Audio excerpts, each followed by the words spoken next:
Sehingga kita akan direzekikan kepahaman oleh Allah. Jadi pengalaman kami,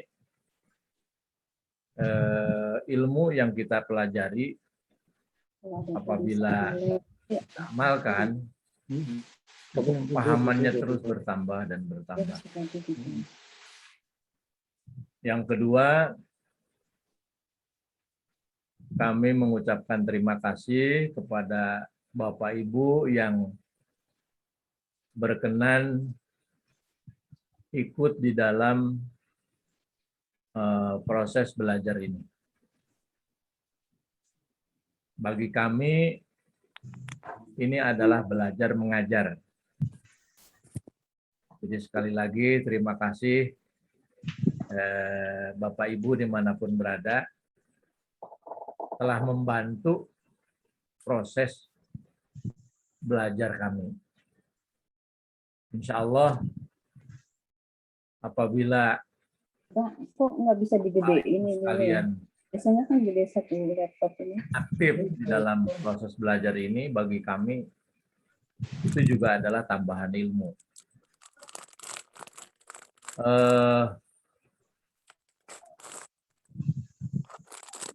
Di dalam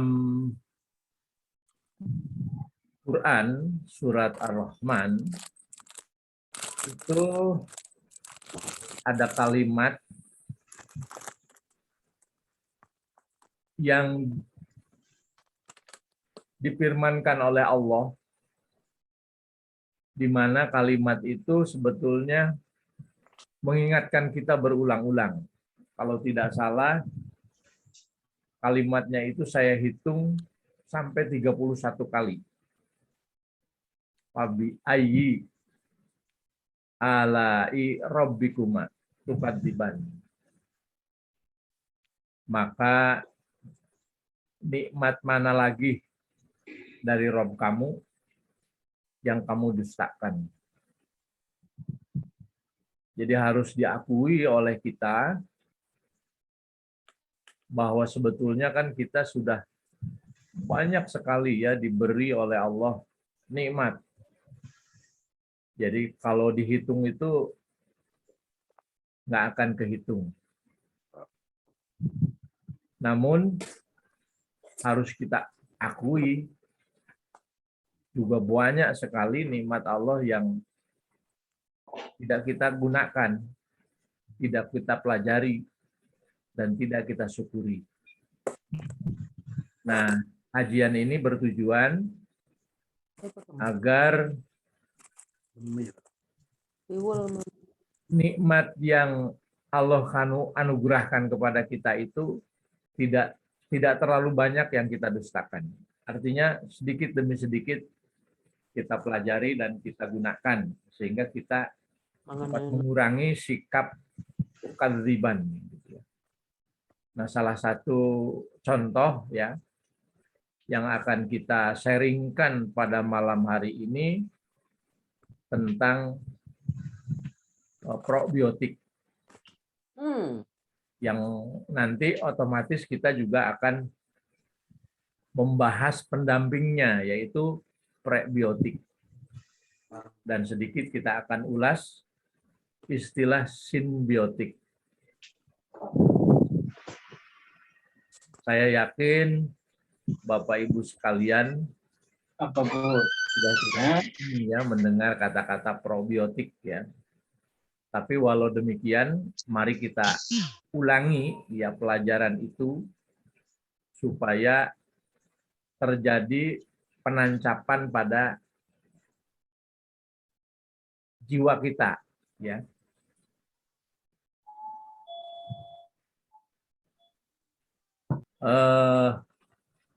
Kalau kita buka ya pengertian probiotik diantaranya adalah bakteri baik yang membantu tubuh dalam proses metabolisme makanan. Itu yang pertama.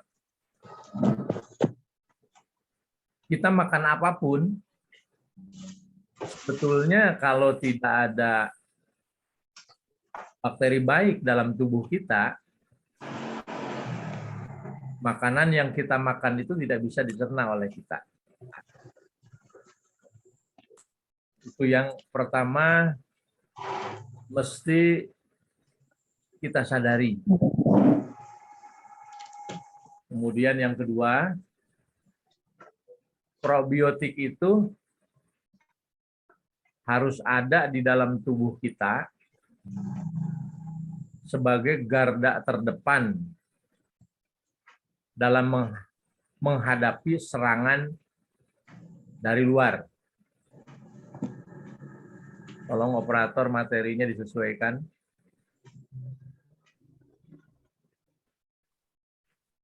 Bahkan kalau kita menyimak Sesuaikan materinya. penjelasan Dr. Meti,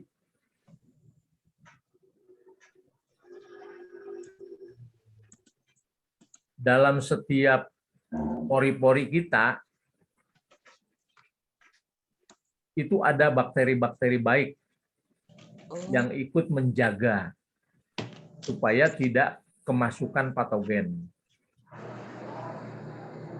Dan di dalam setiap sel juga begitu. Ada 10 bakteri dalam satu sel. Sementara kita memiliki 60 triliun sel. 60 million sel. Million. Tanpa bakteri baik, tentunya sistem imun kita atau pertahanan tubuh kita itu ibarat rumah nggak ada pagernya. Jadi kita mudah kemasukan penyusup. Satu. Itu yang kedua yang harus dipahami oleh kita. Ini operatornya nggak jalan nih. Sesuaikan materinya ini.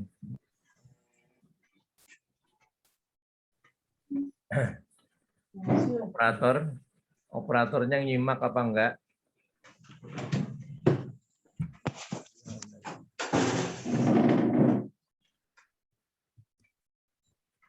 Lagi error kayak operatornya. Yang berikutnya coba kita pahami.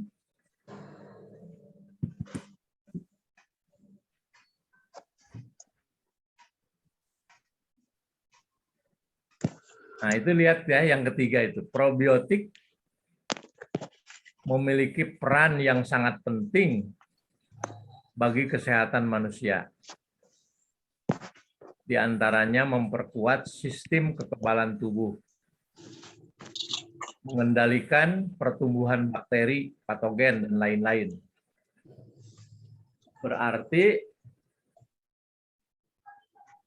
pertahanan tubuh kita itu juga dipengaruhi oleh jumlah bakteri baik di dalam tubuh kita. Bahkan Dr. Jung di dalam buku The pH Miracle itu menekankan bahwa manusia kalau ingin sehat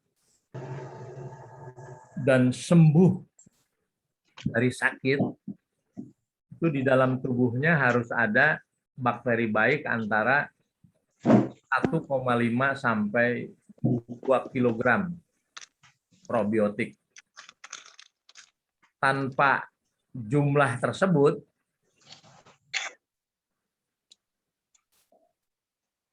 kita akan gagal sembuh. Kita akan gagal mempertahankan kesehatan.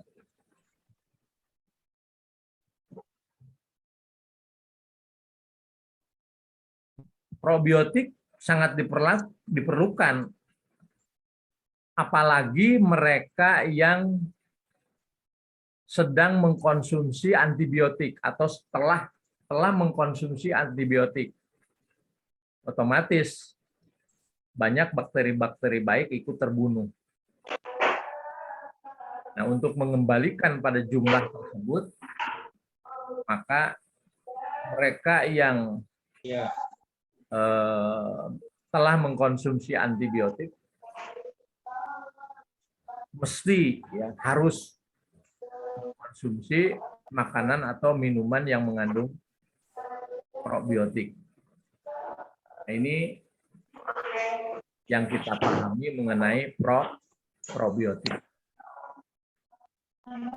Nanti kalau kurang jelas bisa ditanyakan ya dalam forum tanya jawab. Kemudian jenis-jenis bakteri baik. Berikutnya operator.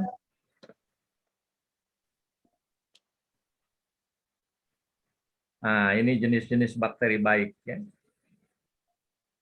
Ada Lactobacillus acidophilus, ada Lactobacillus burgharicus dan seterusnya. Ini bisa dibaca lah ya. Karena banyak sekali nanti ya.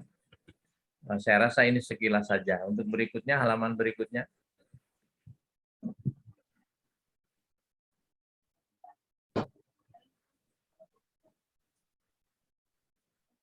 Nah, ini kenapa probiotik harus kita bahas? Kita lihat dari manfaat probiotik ya. Jadi yang pertama menjaga keseimbangan bakteri. Yang kedua mengobati diare. Kemudian yang ketiga memperbaiki pencernaan. Kemudian yang keempat mengobati infeksi saluran kemih. Kemudian yang kelima mengatasi sindroma iritasi usus. Kemudian yang keenam mencegah eksim. Kemudian yang ketujuh meningkatkan kekebalan tubuh. Kemudian yang kedelapan mencegah pembentukan sel kanker. Ini sebagiannya saja, sebetulnya banyak sekali ya manfaat probiotik ini. Harapan kami dengan memahami manfaat bakteri baik ini, kita akan termotivasi untuk menjaga bagaimana supaya bakteri baik di dalam tubuh kita itu tetap terjaga. Kemudian berikutnya, halaman berikutnya. Kayak ini Bapak bisa langsung sendiri nggak? Karena kayaknya nggak nyambung di kayak. Nah, ini penting juga dibahas oleh kita ini. Tentang bakteri-bakteri baik di dalam tubuh kita itu ngapain aja dia atau kerjanya apa, ya. Di situ dapat dipahami ya. Yang pertama menjaga dinding dan lingkungan internal usus. Jadi dinding dan lingkungan usus kita itu sebetulnya dijaga oleh bakteri-bakteri baik. Kemudian mempersiapkan makanan untuk diserap. Jadi makanan dan minuman yang kita konsumsi sebelum diserap oleh tubuh kita harus diolah terlebih dahulu oleh bakteri. Kalau tidak ada bakteri yang mengolah, maka makanan maupun minuman yang kita konsumsi sebetulnya tidak akan bisa diserap oleh tubuh kita. Nah, kemudian mengasimilasi nutrisi. Maksudnya, minuman dan makanan yang kita konsumsi itu pada umumnya bersifat bahan. Jadi partikel-partikelnya belum bisa dicerna oleh tubuh kita. Nah, oleh bakteri-bakteri baik, makanan dan minuman itu diasimilasi, artinya dipecah menjadi partikel-partikel yang lebih kecil, sehingga bisa dicerna oleh tubuh kita. Nah, itu tugas atau kerjaan bakteri di dalam tubuh kita. Ya.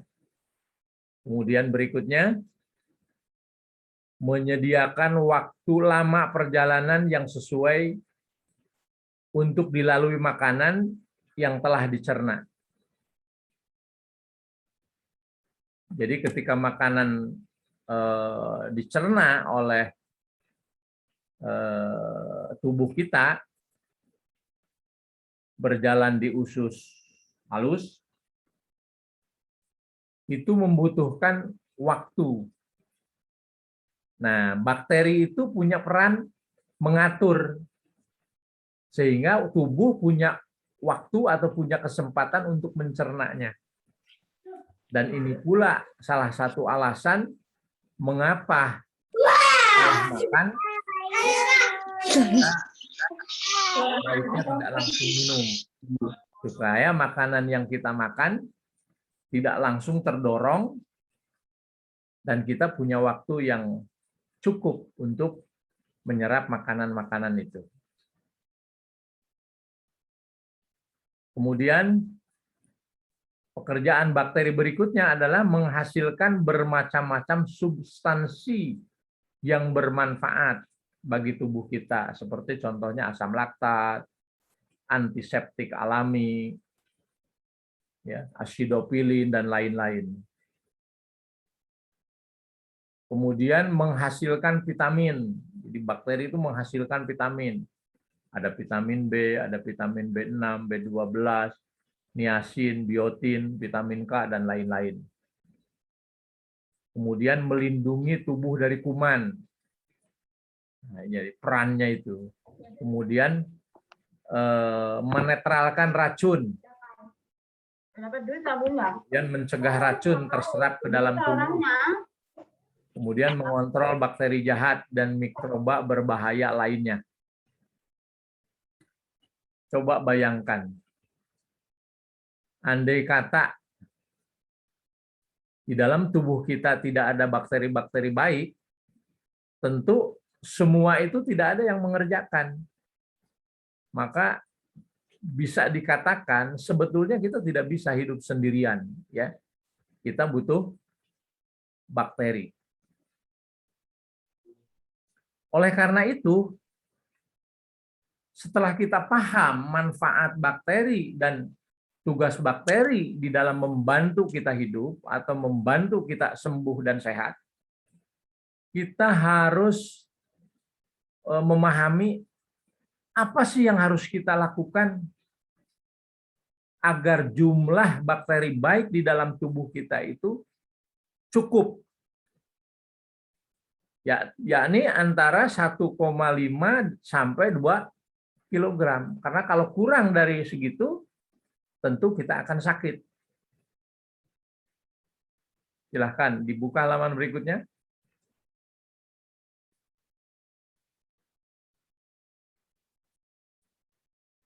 Nah, yang pertama, masih ingat perintah Allah, wal yang duril insanu ila to'amih. Maka manusia itu harus senantiasa memperhatikan makanannya. Karena apa yang kita makan berpengaruh terhadap jumlah bakteri di dalam tubuh kita. Seperti contoh, kalau makanan yang kita makan itu banyak racunnya, ada pengawetnya, ada perasanya, ada pengembangnya, ada pengenyalnya, banyak pestisidanya, herbisidanya, semua itu kan racun. Apabila masuk ke dalam tubuh kita bersama makanan yang kita makan, maka keberadaan racun itu akan mengganggu, bahkan bisa membunuh, mengurangi probiotik di dalam tubuh kita. Oleh karena itu, mulai hari ini, selain kita memperhatikan diri kita, kalau mau makan, kita harus juga ingat kawan-kawan kita yang ada di tubuh kita, yaitu bakteri-bakteri baik tadi. Jangan sampai kita makan hanya mengikuti selera kita tidak peduli dengan makanan itu banyak racunnya atau tidak racunnya, sehingga akibatnya justru merusak, menghancurkan, mengurangi bakteri-bakteri baik yang ada di dalam tubuh kita. Jadi Allah itu sebetulnya sayang pada kita. Kenapa ada perintah fal yang dur ayyuha azka ta'aman? Maka hendaklah kalau kita ingin sehat, ingin sembuh, makanan yang kita makan itu adalah azka atau bebas racun. Itu yang pertama ya yang harus kita lakukan. Jadi kalau kita ingin memiliki probiotik dengan jumlah sesuai dengan jumlah yang bisa membuat kita sembuh dan sehat, makanan yang kita makan harus azka, harus bebas racun. Itu yang pertama. Kemudian berikutnya Allah berfirman,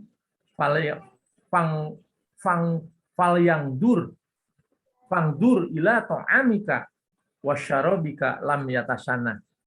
Perhatikan olehmu, minumanmu, makananmu, lam yatasana, yang belum berubah, yang original.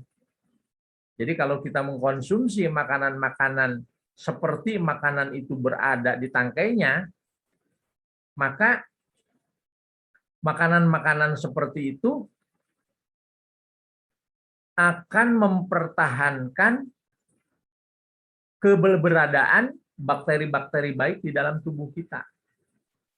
Sebaliknya, bila makanan dan minuman yang kita makan itu sudah tidak original, sudah tidak sesuai dengan aslinya, karena pengolahan yang terlalu banyak, ini akan membuat bakteri-bakteri baik di dalam tubuh kita itu berkurang jumlahnya. Maka nanti ujung-ujungnya akan menimbulkan gangguan kesehatan. Jadi kita sendiri sebetulnya yang akan menanggung akibatnya. Ini, jadi mulai hari ini kami mengajak kepada Bapak Ibu sekalian agar betul-betul kalau mau makan itu nimbang dulu. Makanan yang kita makan ini original apa boten gitu. Kalau tidak lagi original, ya sebaiknya kita hindari. Ya, supaya tidak membuat bakteri-bakteri baik di dalam tubuh kita berkurang dan terus berkurang. Nah, ini yang perlu dilakukan oleh kita. Ya. Kemudian berikutnya, ada beberapa jurnal kesehatan yang menjelaskan bahwa semua makanan yang berbasis hewani seperti daging, ikan, telur, susu, itu juga sangat mengganggu keberadaan bakteri-bakteri baik di dalam tubuh kita. Kenapa? Karena beberapa peneliti telah menjelaskan bahwa makanan yang berbasis hewani itu lebih banyak menjadi sampah dibanding dengan yang kita makan. Nah, sampah hewani itu menghasilkan racun lebih banyak dibanding dengan nabati. Nah, racunnya itu mengganggu lingkungan bakteri-bakteri baik, jumlah daripada bakteri baik. Nah, oleh karena itu, mau tidak mau, mereka yang terbiasa dengan banyak makan daging, banyak makan makanan berbasis hewani, itu harus dikurangi.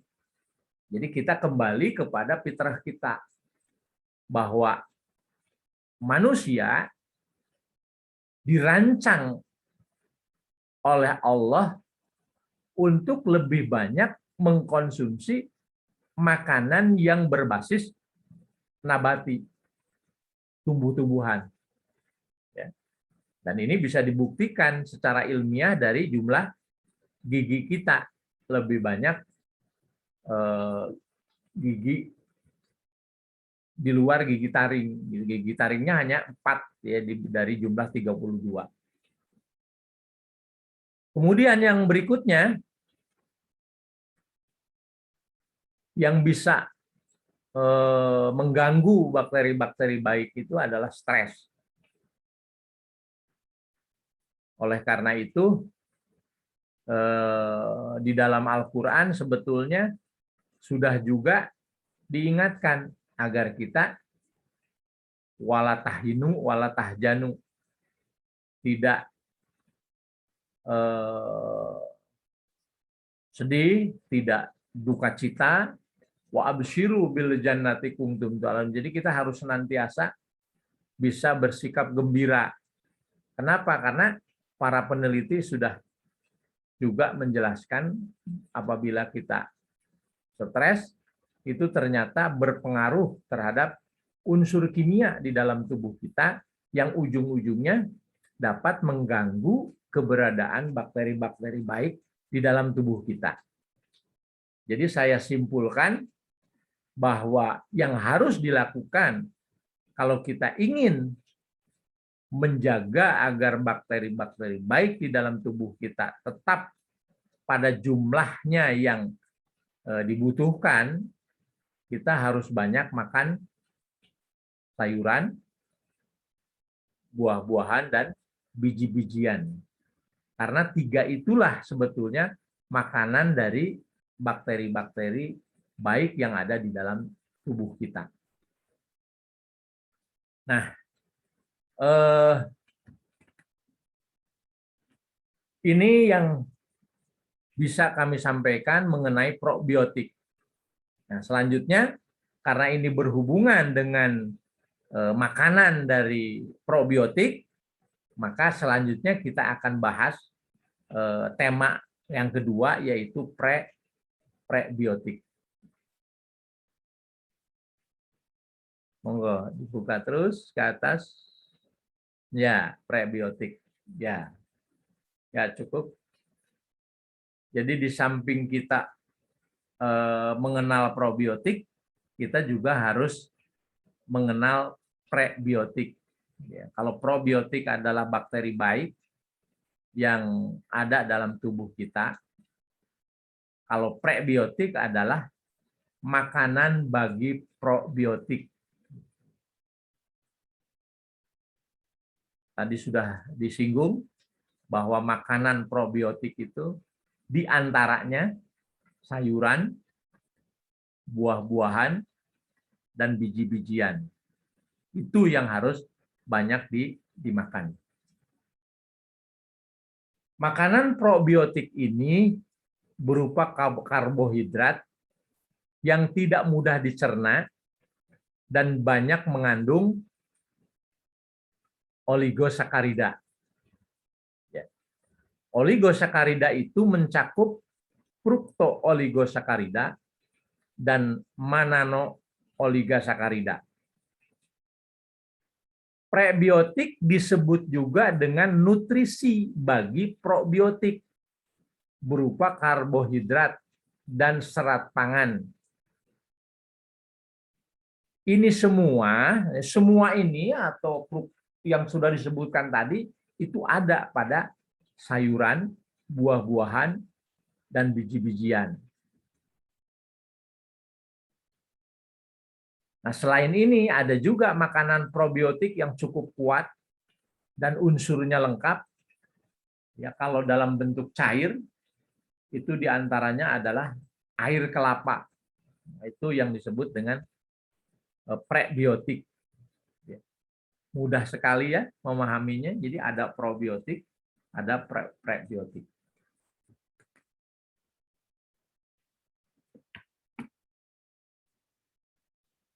Kemudian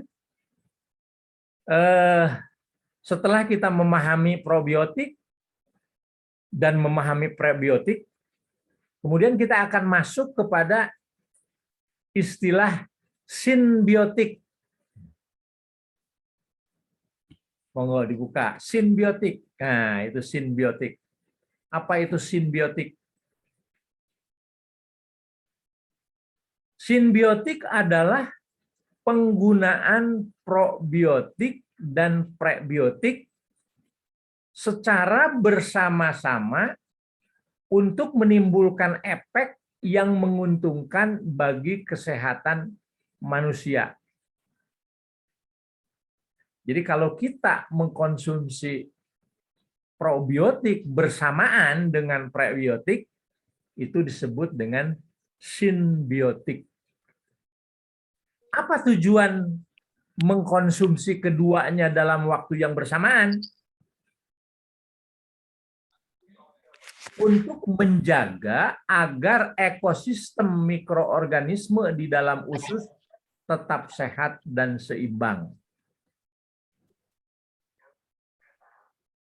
Dalam kehidupan sehari-hari, kami biasanya sudah lazim mengkonsumsi simbiotik itu, makan sayuran dengan cuka apel, madu, dan garam Himalaya. Jadi sayuran itu prebiotik, madu juga prebiotik, garam juga prebiotik, kemudian kami menambahkan sedikit cuka apel. Nah, di dalam cuka apel itu kan ada asetobakter. Ya. Bakteri-bakteri pembuat asam. Itu termasuk probiotik. Jadi kalau kita mengkonsumsi sayuran, kemudian dikasih cuka apel, di dalam cuka apel itu ada probiotik, maka itu termasuk simbiotik.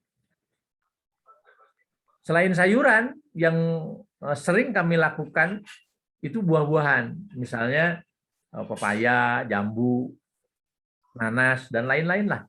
Buah apa saja. Itu kami memberinya madu, memberinya garam, kemudian memberinya cuka apel, diaduk, kemudian kami makan. Buah-buahan itu prebiotik, madu itu probiotik, kemudian garam juga prebiotik, kemudian bakteri yang ada pada cuka apel itu probiotik. Maka bila mengkonsumsi buah ditambah cuka apel ataupun ditambah nanti selain cuka apel misalnya cuka anggur dan lain-lain, itu termasuk simbiotik. Penggunaan simbiotik secara rutin merupakan agen imunomodalitas untuk mengatasi autoimun, alergi, radang usus, dan dermatitis atopik. Jadi sekarang kita bisa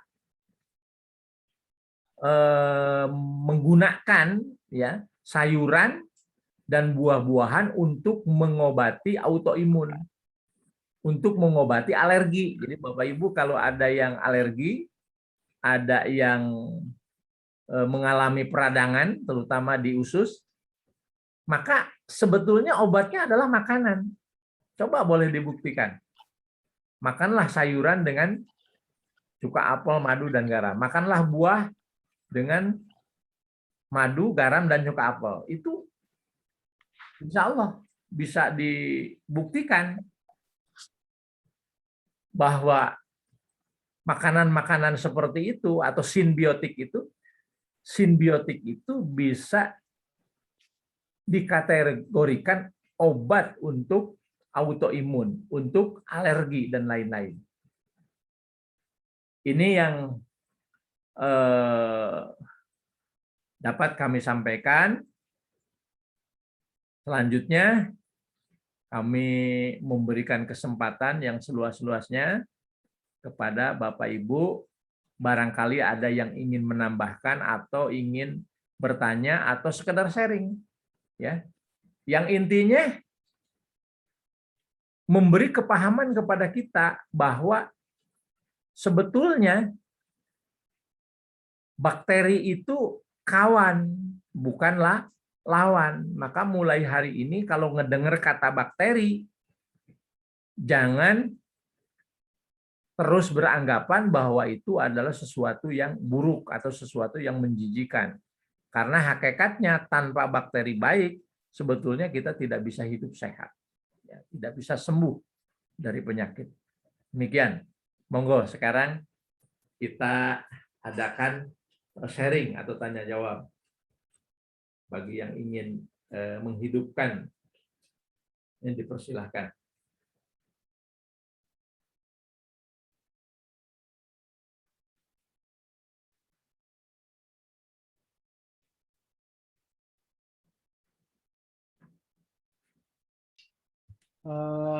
Sebelum kita memasuki sesi tanya jawab, kita masih ada satu materi lagi dari Ustazah Ida Nurmala ya.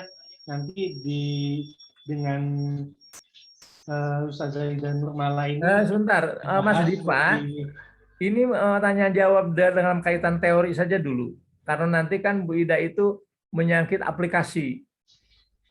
Itu nanti biar tanya jawab dulu aja. Ya, itu nanti di aplikasi nanti bentuknya ya.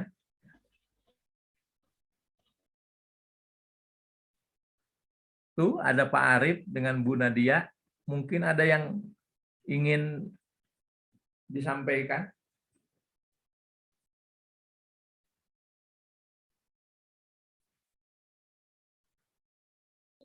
Assalamualaikum Pak Edi. Waalaikumsalam warahmatullahi wabarakatuh. Terima kasih infonya. Kalau pertanyaan sih enggak, sementara ini belum. Oke. Sudah paham apa yang disampaikan tadi. Hanya itu saja. Oke, alhamdulillah. Mungkin yang lain. Alhamdulillah, monggo yang lain. Pertanyaan dari kebetulan lagi nggak dikasih namanya ya, yang dari Android. Ustadz, tiap pagi saya hampir makan simbiotik buah-buahan, tapi habis itu kok masih gelir. Ya gelir itu maksudnya pusing kali. Ini maksudnya yang bertanya ini ya. Assalamualaikum. Ini ada pertanyaan.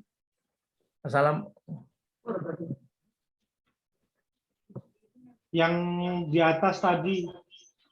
Gimana pertanyaannya? Sudah makan simbiotik buah-buahan tapi masih pusing, masih gelir. Oh, sudah makan simbiotik buah-buahan tapi pusing atau geliang. Kalau pengalaman kami, biasanya geliang atau pusing itu dialami oleh para pemula.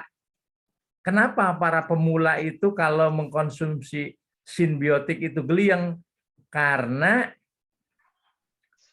simbiotik juga merupakan makanan untuk detoksifikasi.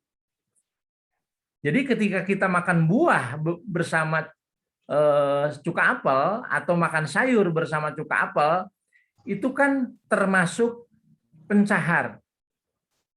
Sehingga terjadi detoksifikasi.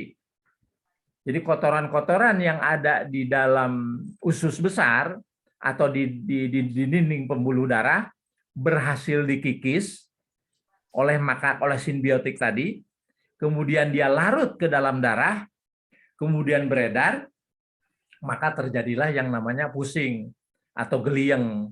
Maka saran saya diteruskan saja karena itu sebetulnya proses detoksifikasi. Hanya saja supaya kotoran-kotoran yang berhasil dikikis tadi tidak terus beredar di dalam darah, dibantu dipercepat dikeluarkan dengan banyak minum air putih. Insya Allah. Itu berikutnya kalau kotorannya sudah bisa dikeluarkan, itu tidak geliang. Jadi nggak usah khawatir. Jadi geliang itu hanya akibat kotoran yang berhasil dikikis. Gitu. Sebenarnya jauh lebih penting daripada kotoran itu tetap berada di dalam darah kita. Itu menurut pengalaman kami. Monggo yang lain ada lagi? Ada lagi pertanyaan. Probiotik dicampur dengan herbal boleh tidak ya, khasiatnya gimana? Dari Salma Diana. Sebetulnya tadi sudah dijelaskan ya. Probiotik itu dicampur dengan sayur dan buah itu kan masuk ke dalam herbal. Maksudnya mungkin obat kali ya. Obat herbal maksudnya ya. Kalau dia berbahan sayur atau berbahan buah, pokoknya tidak ada kimianya, sebetulnya sejalan. Jadi probiotik dicampur dengan herbal, itu kalau menurut saya justru akan meningkatkan kemampuan herbalnya. Karena di proses asimilasinya dibantu oleh probiotik. Gitu. Sama seperti halnya kita makan buah, hanya buah saja atau makan sayur hanya sayur saja, itu akan berbeda dengan mengkonsumsi buah bersama dengan probiotik. Jadi itu tambah bagus kalau pengalaman kami di sini. Ada lagi? Kemudian ada pertanyaan dari Leli Aunil. Saya kan punya alergi debu, apakah selalu flu? Bagaimana mengatasinya? Oh, alergi apapun, ya, alergi udara, alergi debu, alergi makanan, itu sebetulnya sinyal yang memberitahu kita bahwa sistem imun tubuh kita lemah. Jadi kekebalan tubuh kita itu lemah. Sehingga tatkala menerima rangsangan dari luar berupa debu, berupa udara, berupa makanan yang tidak cocok, itu langsung menimbulkan reaksi.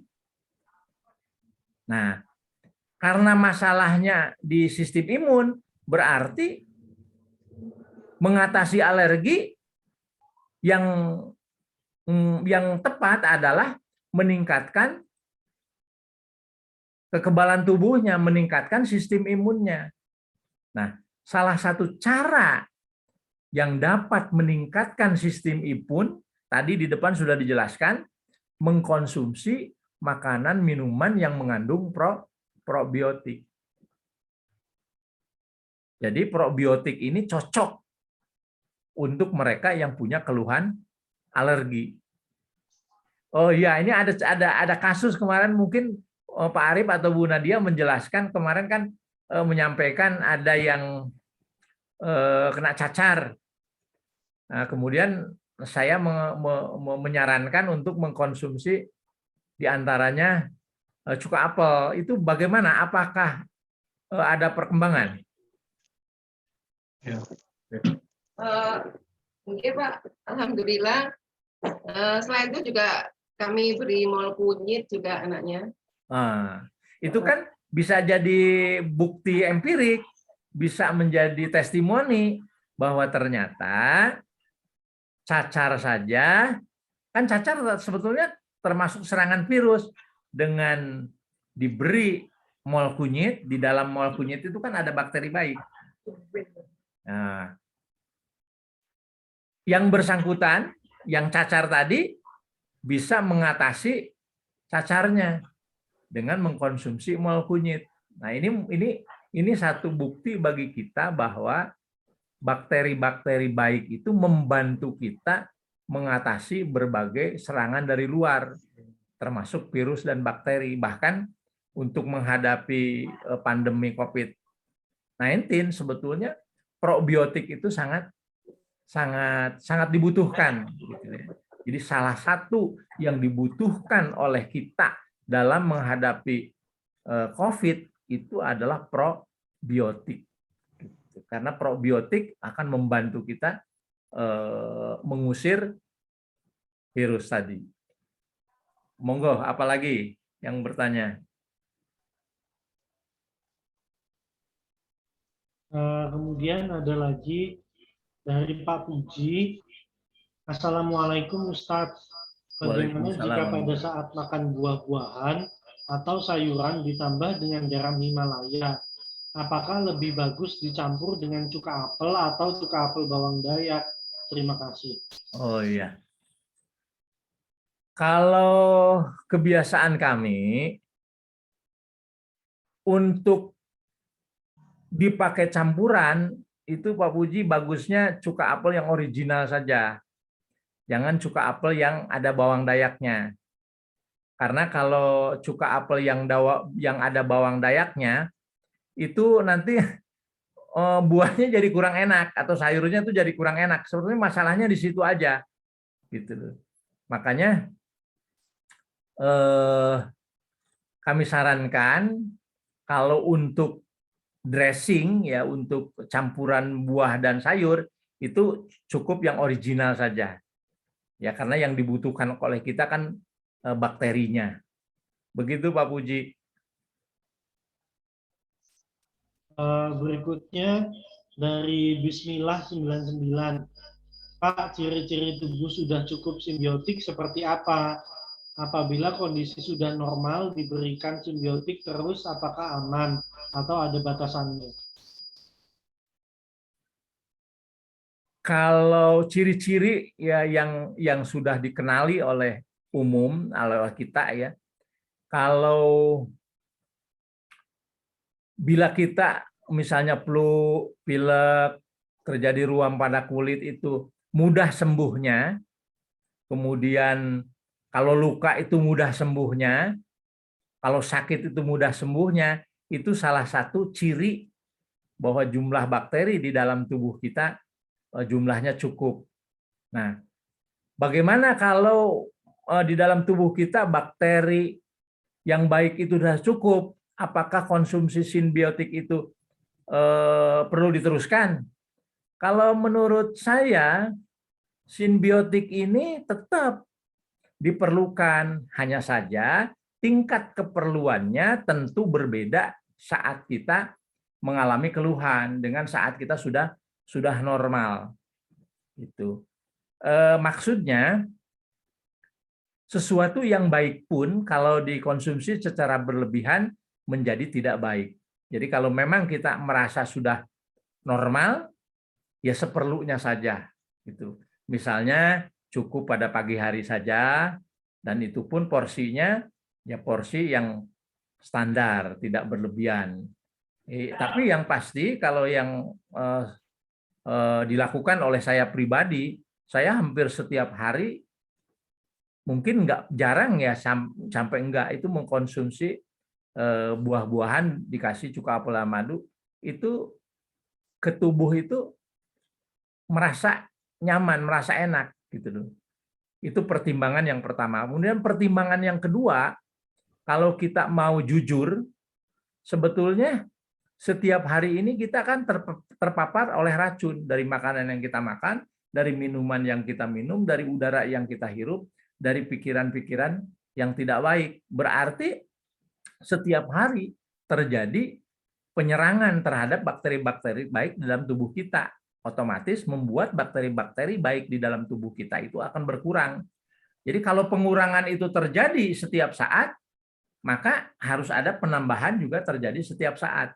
Sehingga dapat diambil secara sederhana bahwa konsumsi simbiotik setiap hari itu aman-aman saja, selama itu jumlahnya tidak berlebihan. Itu kalau menurut saya. Monggo. Pertanyaan terakhir, kemudian habis ini nanti kita beralih ke materi berikutnya. Okay. Pertanyaan terakhir ada dari Pak Agus Setio. Ustadz, semenjak konsumsi simbiotik dengan cuka apel, sakit gigi saya sering kambuh. Bagaimana solusinya Ustadz? Apakah ada kaitannya dengan cuka apel? Matur nuwun. Solusi kalau sakit gigi nggak sembuh-sembuh, saran saya tepat di gusi yang sakit itu disengat pakai lebah. Karena saya punya kesaksian selama saya menjadi penyehat tradisional mengatasi sakit gigi baik diri saya maupun klien-klien, yang paling cepat itu dengan sengat lebah. Tepat di gusi. Karena sebetulnya yang sakit itu bukan gigi. Gigi itu nggak punya rasa sakit kalau menurut saya. Yang punya rasa sakit itu adalah gusi. Dan itu aman. Jadi Bapak, saya sarankan kalau sakit gigi nggak sembuh-sembuh, gunakan saja ambil lebah, kemudian gunakan pinset, langsung saja antupkan di gusi. Itu kalau berkali-kali saya hitung, itu hitungannya detik, paling lama menit lah. Itu sembuh. Ya, saya pernah pernah sakit, sudah 4 kali saya membuktikan pada diri saya sendiri dan klien-klien itu bahwa obat sakit gigi paling cepat itu dengan sengat lebah. Nah, kemudian pertanyaan kedua, apakah ada hubungannya dengan cuka apel? Bisa saja. Kalau kondisi giginya rapuh, kemudian mengkonsumsi cuka apel, proses penyesuaian berinteraksi dengan rasa asam, bisa saja. Wah, ada hubungannya, gitu ya. Tapi kalau diteruskan nanti lama-lama terbiasa menjadi kuat, akhirnya bisa gitu. Karena segala sesuatu tetap perlu penyesuaian. Jadi tidak bisa langsung bersahabat. Gitu kalau jawaban saya demikian. Alhamdulillah, terima kasih. Semua sudah membantu proses belajar kami dengan banyaknya pertanyaan-pertanyaan. Untuk berikutnya, monggo Bu Ida mungkin akan berbagi pengalaman, pengetahuan mengenai bentuk-bentuk probiotik. Terima kasih. Assalamualaikum warahmatullahi wabarakatuh. Waalaikumsalam warahmatullahi wabarakatuh. Alhamdulillah kita sudah belajar tentang nikmat Allah yang sangat besar, yang sangat penting di dalam tubuh kita untuk kesehatan, yaitu probiotik. Jadi probiotik ini disebut juga yaitu mikrobio atau bakteri baik penghuni tubuh kita ya. Bakteri baik ini tadi sudah dijelaskan. Jadi di dalam tubuh kita ini, di dalam sel, ternyata setiap sel itu dihuni oleh 10 mikrobio, dan di luar tubuh kita, yaitu di kulit, mulai dari kepala sampai kaki, di seluruh permukaan kulit kita, di setiap lubang pori-pori kulit kita, itu terdapat mikrobio atau bakteri baik. Lalu apa fungsi atau gunanya bakteri baik itu Allah tempatkan di dalam tubuh kita? Yaitu inilah kalau menurut saya adalah salah satu bukti bahwa Allah itu Rahman dan Rahim. Jadi Allah memberikan bukti Allah memberikan kasih sayangnya kepada kita setelah Allah menciptakan kita sebagai manusia agar kita hidupnya itu selalu sehat, maka Allah menempatkan bakteri-bakteri itu untuk menjaga jangan sampai ada penyusup dari bakteri jahat atau virus masuk ke dalam tubuh kita. Itu fungsi daripada bakteri itu. Kemudian yang harus kita pahami, bakteri baik adalah makhluk hidup. Tadi juga oleh Pak Ustadz sudah dijelaskan bahwa makhluk hidup untuk mempertahankan hidupnya butuh makan. Apa makanannya? Itu pun sudah dijelaskan. Saya mengulang agar kita betul-betul paham. Yaitu 3, sayur-sayuran, buah-buahan, dan biji-bijian. Jadi kalau kita setiap hari cukup mengkonsumsi buah-buahan, sayur-sayuran, dan biji-bijian, maka bakteri-bakteri baik sebagai penjaga tubuh kita itu akan kuat, akan hebat. Sehingga bila ada bakteri jahat atau virus yang ingin masuk ke dalam tubuh kita, maka bakteri itu atau mikrobio itu mampu untuk memusnahkan atau menghancurkan serangan dari bakteri atau virus apapun. Insya Allah termasuk virus corona. Jadi kalau kita setiap hari banyak makan buah, sayur, dan biji-bijian, insya Allah kita akan kebal terhadap virus corona itu. Insya Allah kita akan sehat. Seperti itu. Kemudian yang harus kita pahami juga bahwa konsep sakit virus masuk ke dalam tubuh kita itu artinya bakteri baik sudah melemah. Jadi kalau kita ternyata kenyataannya setiap hari kita kurang makan sayur, kurang makan buah, dan kurang makan biji-bijian, maka tubuh kita mikrobionya itu lemah. Nah, karena lemah, maka mudahlah untuk virus atau bakteri jahat masuk ke dalam tubuh kita. Maka kita jatuh sakit. Kemudian yang harus kita pahami, konsep dari sehat dan sakit. Konsep tubuh kita sehat bila probiotik atau bakteri baik di dalam pencernaan kita itu seimbang. Jadi saat tubuh manusia dalam pencernaannya mikrobionya itu atau bakterinya seimbang antara bakteri baik dengan bakteri jahat, maka tubuh manusia itu akan sehat. Tapi sebaliknya, jika bakteri baik dan bakteri jahat atau jika di dalam usus kita bakteri itu tidak seimbang, ya, maka disitulah tubuh kita akan sakit.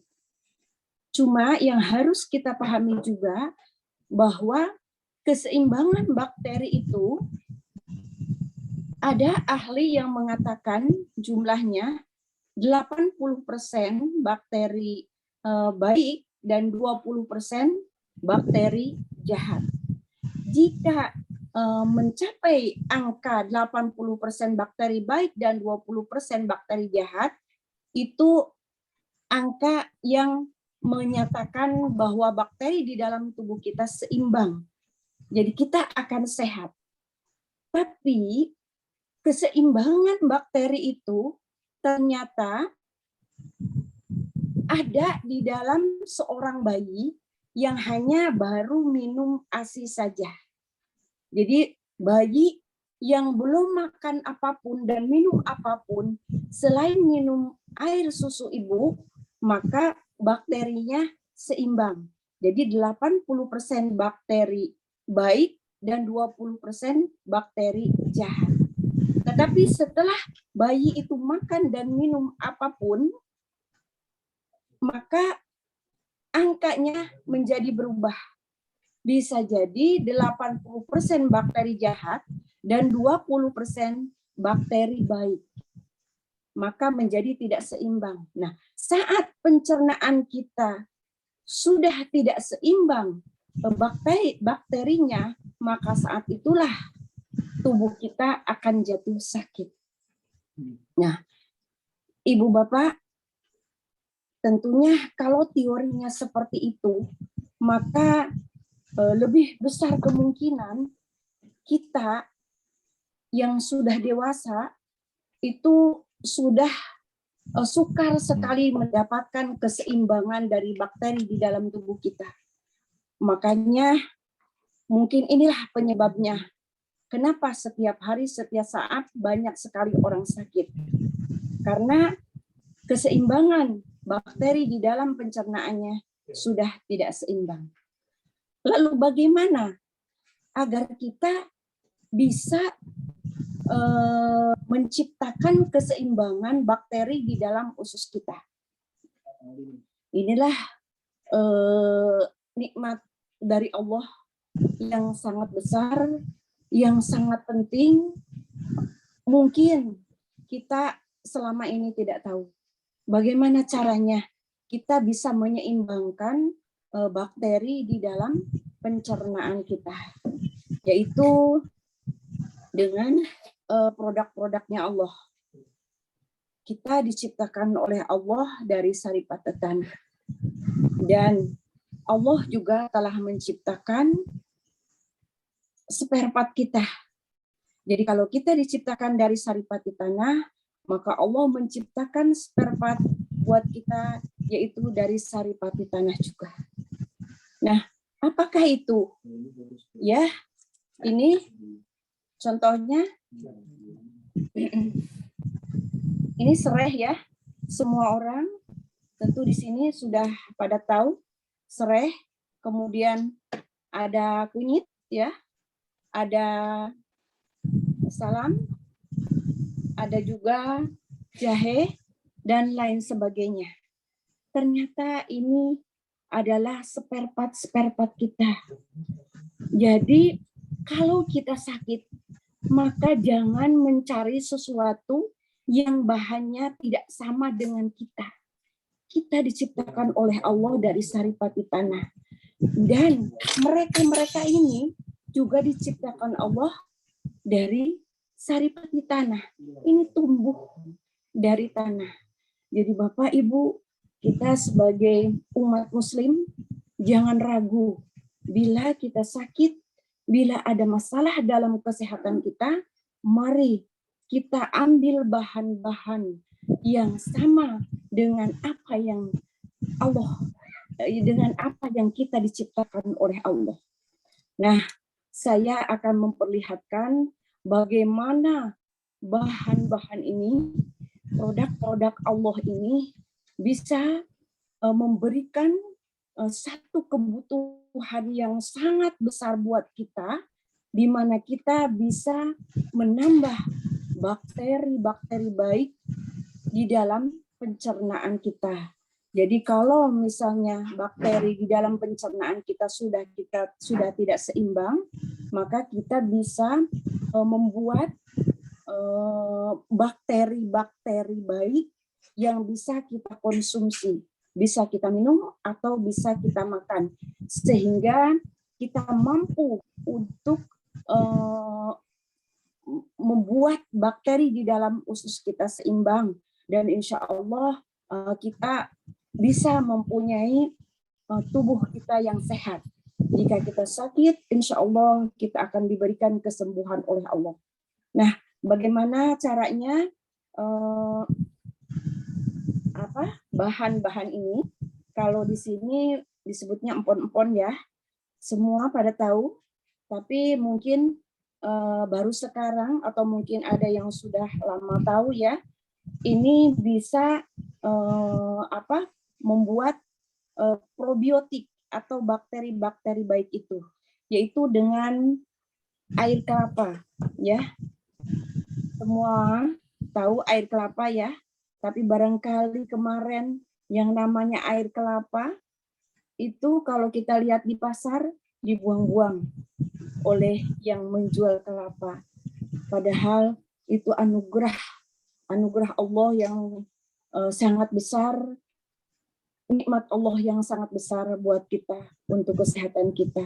Nah, mungkin disinilah salah satunya kenapa Allah bertanya kepada kita, fabi ayyi ala rabbikuma tukadziban, maka nikmat Robmu yang mana yang akan kau dustakan. Jadi insya Allah, mari Ibu Bapak jangan menjadi seorang pendusta. Ini nikmat Allah yang sangat besar. Mari kita ambil untuk kesehatan kita. Baik, saya akan berbagi bagaimana membuat probiotik dari empon-empon ini.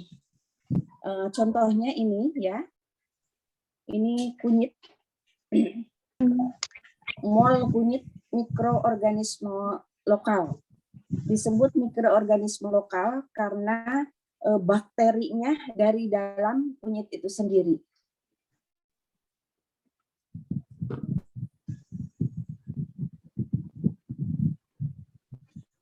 Ini Bapak Ibu ya. Jadi caranya untuk membuat mol kunyit ini ya, kita ambil kunyit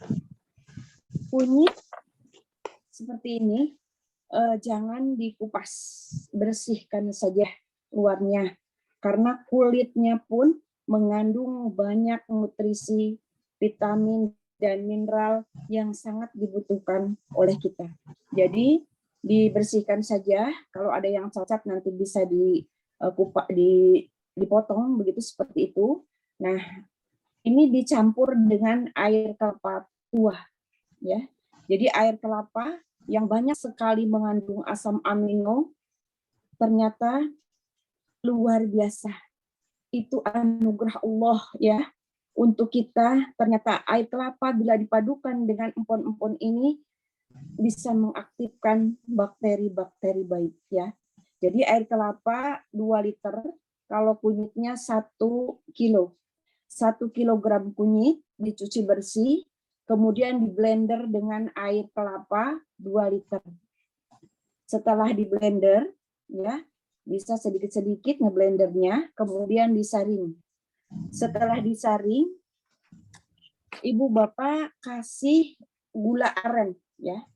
Kenapa harus gula aren? Karena kita akan menghidupkan bakteri baik ya. Jadi gula yang alami. Jadi gula arennya cukup 1 on. Kalau dari 1 kilo kunyit, 2 liter air kelapa, 1 on gula aren. Gula arennya dihancurkan, dihaluskan ya. Kemudian nanti ambil air kelapa sedikit, dilarutkan. Bukan air kelapa, maksudnya maaf, air dari kunyit yang sudah di blender dengan air kunyit yang sudah di blender dengan air kelapa sudah disaring. Jadi setelah disaring diberi gula aren. Ini sebagai makanan daripada probiotik nanti yang akan tumbuh. Kemudian diaduk ya sampai larut, sampai rata, lalu dimasukkan ke dalam tempat, bisa toples ya. Kalau toples itu kan nanti lubangnya itu besar ya. Jadi jarang meledak. Tapi kalau dimasukkan ke dalam botol kaca yang lubangnya kecil seperti ini, itu biasanya kalau kita tidak buka setiap hari itu biasanya meledak. Nah, kalau dimasukkan ke dalam toples, tutup rapat ya, jangan sampai ada udara, tapi setiap hari kita putar untuk mengeluarkan gasnya. Nah, itu dibuka, diputar saja, itu gasnya nanti keluar. Setiap hari dikeluarkan. Kira-kira 1 minggu sudah bagus. Jadi sudah seperti ini, tidak ada busa-busanya, itu sudah jadi. Nah, kalau itu sudah jadi, itu mengandung banyak sekali probiotik di dalamnya. Tapi probiotiknya dari kunyit dan kelapa itu sendiri. Jadi tidak diberi probiotik, hanya diberi gula aren saja. Jadinya seperti ini. Mol kunyit ini di tempat kami, di Gria Terapi Detok ini, alhamdulillah menjadi obat herbal bagi mereka-mereka yang sudah mengalami masalah pencernaan seperti sakit MAH, kemudian muntah-muntah, pokoknya masalah-masalah di pencernaan ya. Kemudian juga anak-anak yang susah makan itu juga bisa, juga untuk menurunkan demam itu juga bisa. Jadi kalau ibu sudah misalnya 7 hari sudah tidak ada gasnya, bisa dimasukkan ke dalam botol-botol kecil seperti ini, campur dengan madu. Jadi kalau mau masukkan ini, masukkan dulu madunya seperempat madu, dan sisanya diisi dengan mol kunyit tadi. Kemudian diaduk. Nah, nanti diminumnya cukup setengah seloki atau paling banyak 1 seloki. Kalau selokinya itu seloki ini ya. Nah, ini tutup selokinya. Nah, pertama boleh dicoba setengah seloki dulu. Nanti bisa 1 seloki itu ya.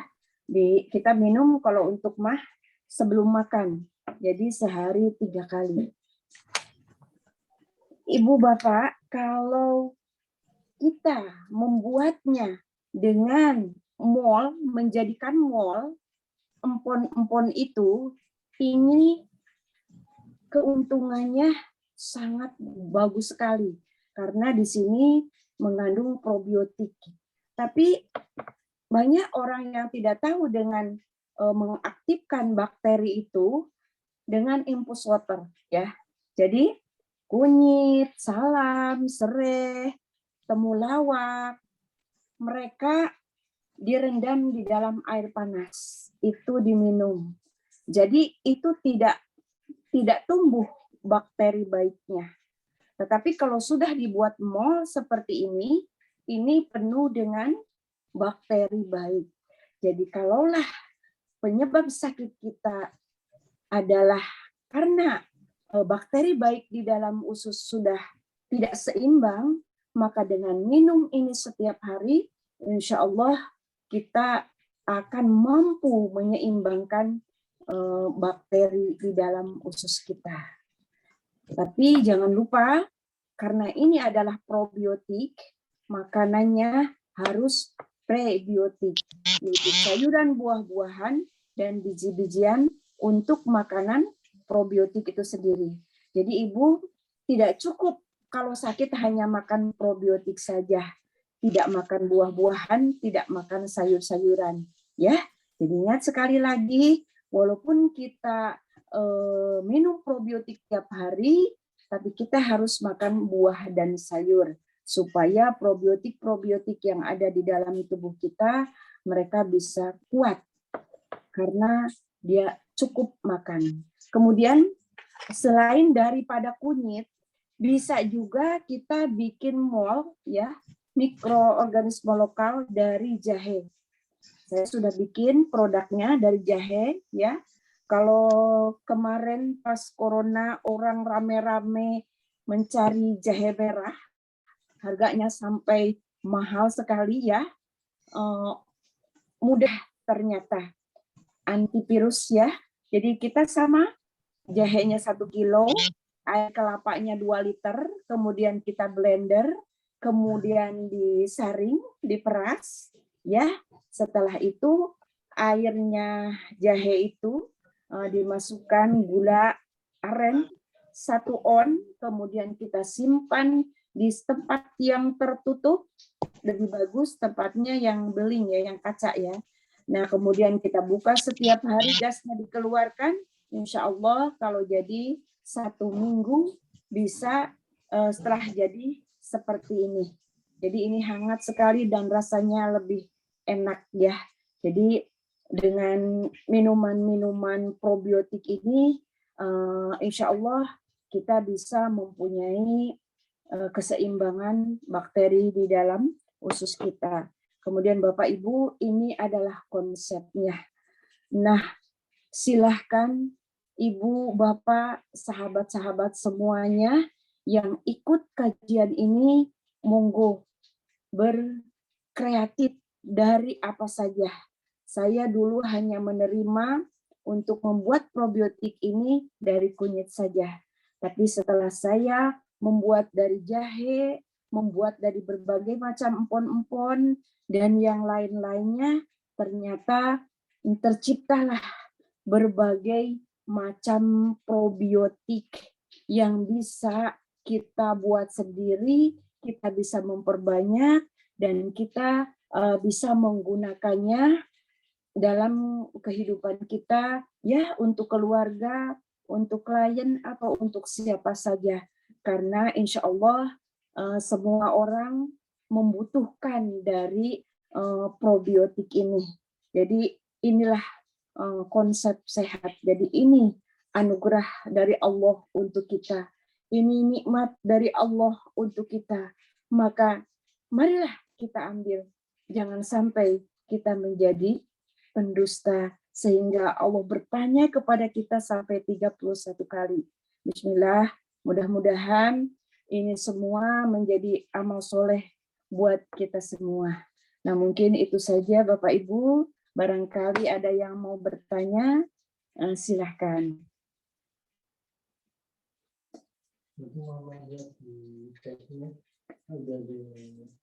Kamu bacakan nih. Di sini nggak kelihatan.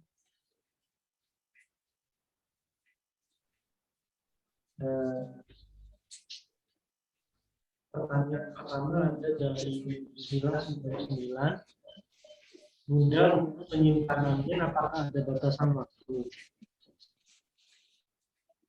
Maksudnya penyimpanan mol ya. Pengalaman kami, jadi ini karena tidak pakai pengawet ya, tapi ini bisa awet. Penyimpanannya kira-kira 1 tahun. Jadi kita bisa tahu ya, misalnya ini disimpan, jangan di kulkas karena ini kan hidup. Kalau ini dikonsumsi masih enak, tidak berbau, rasanya enak, segar, itu masih bagus. Biasanya kami sampai 1 tahun itu masih bagus. Jadi ini tidak pakai pengawet, tapi dia awet, begitu. Nah, selebihnya kalau sudah lebih dari 1 tahun, kita bisa cek keberadaannya tadi ya. Jadi kalau masih enak, tidak berbau, itu masih bagus. Tapi kalau sudah warnanya berubah, kemudian sudah tidak enak diminumnya, itu sudah tidak bagus. Begitu saja. Jadi tidak ada penyimpanan yang lebih akurat bisa berapa tahun. Tapi yang jelas bisa sampai 1 tahun begitu. Kemudian pertanyaan selanjutnya sepertinya belum mudah. Yang pertama, molnya kalau sudah dibuka bisa tahan berapa lama itu, dan apabila sudah dibuat dengan banyak, apakah harus segera habis? Semisal mau diminum dengan jarak waktu yang agak jauh, misalnya 1 bulan lagi atau kandungan. Lalu apa harus diaktifkan lagi atau benar-benar ya? Pengalaman kami, jadi ini untuk mol kunyit ini penyimpanannya tadi lebih dari 1 bulan ya, jadi bisa 6 bulan sampai 1 tahun. Kemudian kalau sudah dibuka, asal ditutup kembali ya, kan di sini rata-rata kalau sudah dikonsumsi itu memakai madu. Madu juga pengawet alami, jadi lebih aman. Dengan memakai madu lebih manis begitu ya. Jadi tadi kalau sudah dibuka ditutup saja rapat lagi, tidak apa-apa, dibawa kemana-mana tidak apa-apa. Kemudian kalau misalnya sudah kurang bagus, apa harus dikasih gula lagi? Tidak usah ya. Jadi ini sudah aktif, tidak usah dikasih gula lagi. Jadi kalau memang sudah tidak bagus, sudah rasanya tidak enak, ya sudah jangan diminum gitu. Jadi kalau sudah rusak, warnanya sudah nggak enak, kita kasih gula lagi, itu tidak bisa, jadi sudah rusak begitu. Kemudian pertanyaan berikutnya ada dari Pak Agus Septianto. Assalamualaikum Bunda, apa Anda proses pembuatan mol dikatakan berhasil? Gimana? Bisa sekali lagi? Bagaimana proses atau tanda-tanda pembuatan mol yang sudah berhasil? Oh, jadi kalau mol itu berhasil, nanti kalau sudah tidak ada gasnya, itu kita cium wangi, tidak berbau busuk. Kemudian kita coba dengan rasa, itu rasanya enak, segar, seperti itu. Jadi tandanya bagus ya, dengan rasa, dengan dicium, begitu. Atau mungkin nanti bisa kelihatan ada bakteri di atasnya itu tapi berwarna hitam. Itu biasanya kemasukan bakteri negatif. Tapi kalau di atasnya itu nanti mengambang seperti tepung ya, itu bakteri baik. Jadi kalau putih itu bakteri baik, tidak apa-apa. Disaring saja itu. Cuma kalau bakterinya itu hitam, itu tidak bagus, berarti terkontaminasi dengan bakteri patogen. Itu tidak jadi seperti itu. Ada lagi? Kemudian pertanyaan terakhir, ada kegunaan mol jahe tadi apa ya? Oh, mol jahe itu kegunaannya banyak sekali untuk mengencerkan darah. Jadi bagi ibu bapak yang punya penyakit darah tinggi, bisa minum jahe itu ya, untuk mengencerkan darah, bisa ditambah dengan kunyit. Jadi misalnya ibu nih kok tensinya kok tinggi terus ya, coba ibu bikin obat sendiri dari herbal ini, dari mall itu, ambil jahe, ambil kunyit. Kalau mau jadi 1 kilo, jahenya setengah kilo, kunyitnya kasih 3/4. Jadi biar agak ditinggikan kunyitnya, karena jahe kan terlalu pedas ya. Jadi 3/4 kunyit, setengah kilo jahe, dua-duanya di blender dengan air kelapa. Nanti perbandingannya, kalau 1 kilo 2 liter, berarti kan jadi itu 1 kilo 1/4, berarti 2 liter lebih nanti. Bisa 2 liter setengah air kelapanya. Sama seperti itu, nanti di blender, disaring, kemudian dikasih gula aren, bisa 1 on lebih gula arennya, dimasukkan ke dalam botol, ditutup rapat, keluarkan gasnya, insya Allah 1 minggu sudah jadi. Coba ibu konsumsi pagi, siang, dan sore setengah seloki atau 1 seloki. Insya Allah Allah berikan kesehatan. Karena kita tahu semua bahwa di dalam empon-empon itu banyak sekali nutrisi dan vitamin yang sangat dibutuhkan oleh tubuh kita.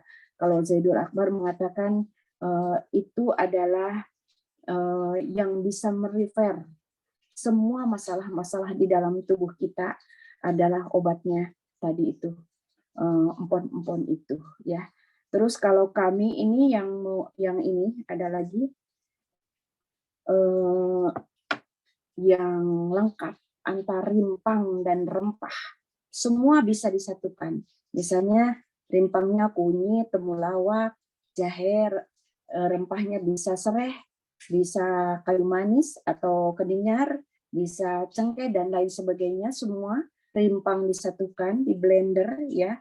Kemudian itu dipakai untuk ibu-ibu yang susah mempunyai keturunan. Jadi biasanya ada masalah di hormon. Nah, itu bisa memperbaiki hormon kita untuk menjadi normal kembali, dan itu kan resepnya Zaidul Akbar.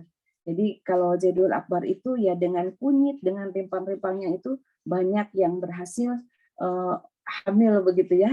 Nah, kalau kita lebih bagus lagi, jadi dibuat mol sehingga kita tidak repot setiap hari membuat infus oter ya. Udah semua dibikin mikroorganisme lokal, jadi mengandung bakteri.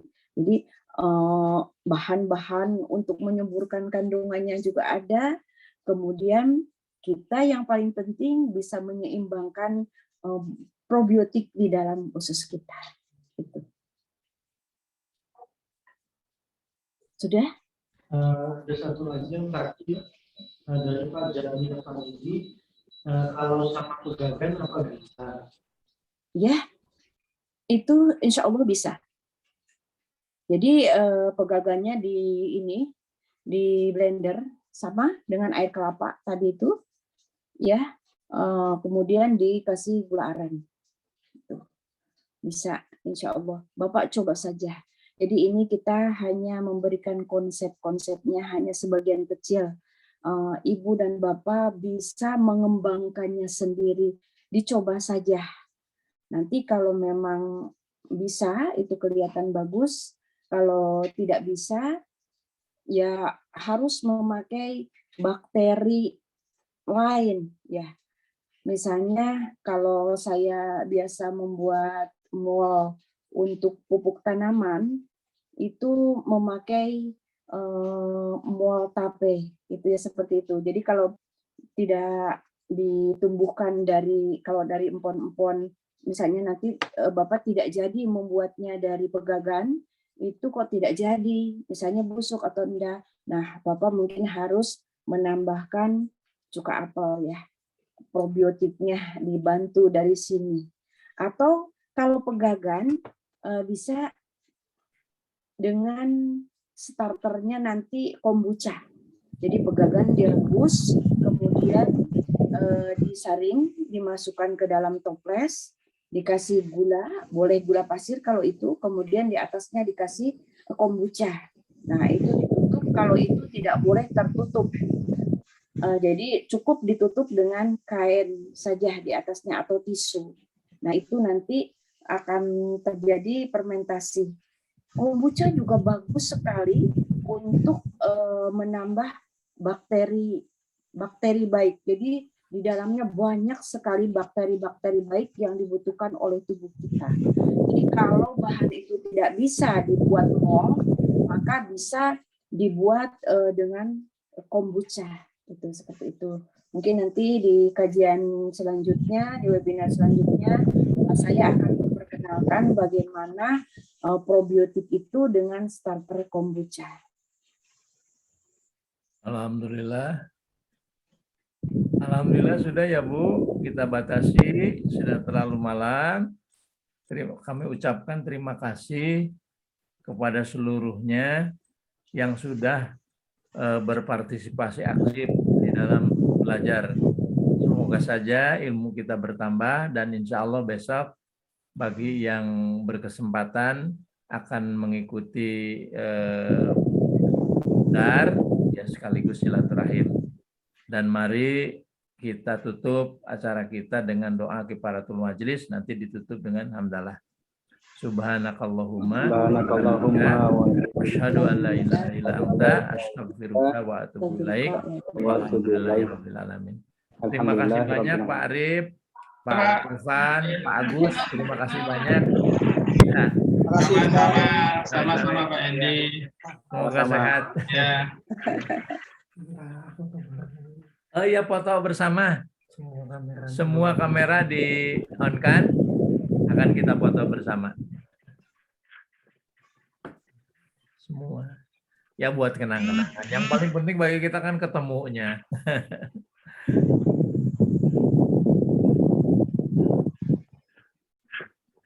Sudah, saya hitung 1, 2, 3.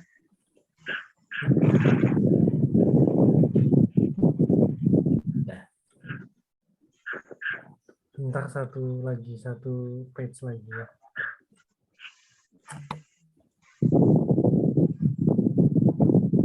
Lagi. 1, 2, 3.